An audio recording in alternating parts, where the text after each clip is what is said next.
العلم أخي فهو درء به نور به ترقى به تحيا عالما حرا فخور اطلب العلم صوت الحق أخي والإيمان فهو درء والإسلام به نور وأنبغ به من حمل ترقى به راية تحيا التوحيد عالما حتى حرا الآن. فخور اطلب العلم إليكم. أخي فهو هذا سؤال درء من أحد به الإخوة نور به يقول ترقى به تحيا عالما حرا فخور سل إماما عاش في العلم أرجو دهورا وفقك الله ودهور يطلب ونفعني العلم والمسلمين. ببذل حتى ضمته البحور.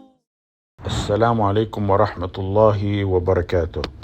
Most of those questions can be answered in one answer, and that pertains to human voices that are taken and changed digitally through computers into what sounds like musical instruments, or they're combined to what sounds like musical instruments, or making the sounds of musical instruments digitally.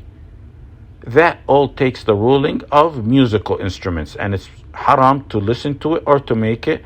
And that's taken from the rule ilhaq al-nadhir bin nadhir, which is matching similar matters to attain a ruling. For example, the hadith where a woman went to the Messenger sallallahu alaihi wasallam and she said, my mother, or in another narration, my sister had vowed to make hajj and she died before being able to fulfill it. So the Messenger sallallahu alaihi wasallam said, had your mother had debt, would you have not fulfilled it? The debt of Allah subhanahu wa ta'ala has precedence in fulfilling. So the Messenger sallallahu alaihi wasallam taught us to combine between two similar matters to attain the ruling. The outcome and result of this computerized process is the same. It's the same as musical instruments.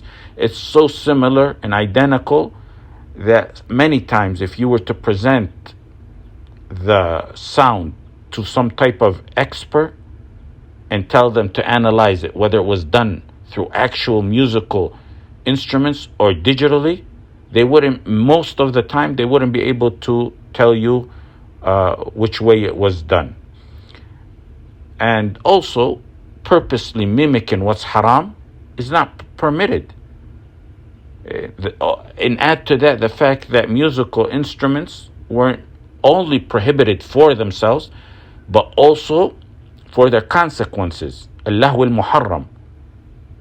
And whether this is performed through the musical instruments themselves or digitally, the consequence in that is the same. Finally, if a woman among women were to chant some meaningful poems in some type of a celebration and gathering where men don't hear it, then that's permissible, and in some instances that's actually encouraged. And I believe I've touched on this entire matter with this general answer. If I didn't, let me know. Assalamu alaikum wa rahmatullahi wa barakatuh.